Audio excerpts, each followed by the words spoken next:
श्रद्धालु भक्तजनों, जय जगदम्बे।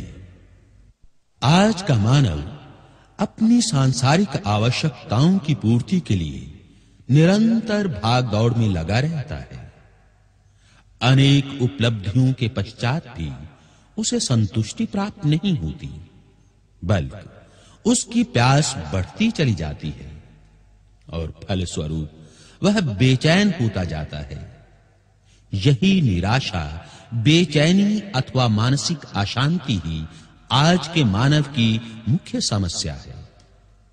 प्राणी 84 लाख योनि में भटकता रहता है और नहीं जान पाता कि शांति कहीं बाहर से प्राप्त नहीं होती, बल्कि अपने अंदर से ही प्राप्त होती है। आवश्यकता मात्र इतनी है कि हम सत्य मन से जान लें कि हम हैं क्या, इस संसार में हम क्यों आए हैं और अंततः हमें करना क्या है, अर्थात हमारे इस जीवन का उद्देश्य क्या है।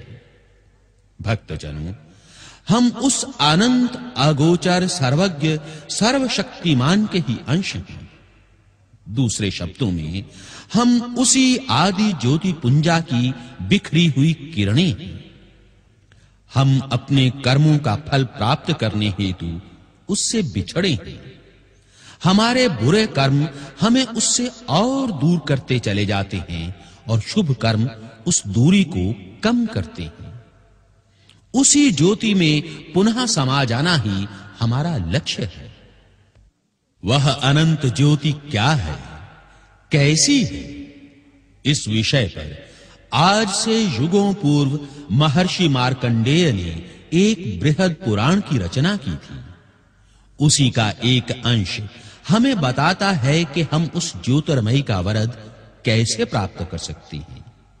उस पुनीत अंश में 700 श्लोक हैं। इसीलिए उस महापावन अंश को श्री दुर्गा सप्तशती कहते हैं।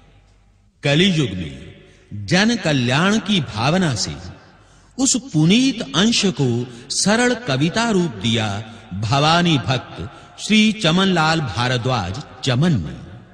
सोने में सुगंधि उत्पन्न करते हुए इस मनवांछित फल प्रदान करने वाले महापवित्र पाठ को समुद्र कंठ दिया देवेश्वरी के अनन्य कृपा पात्र नरेंद्र चंचल ने।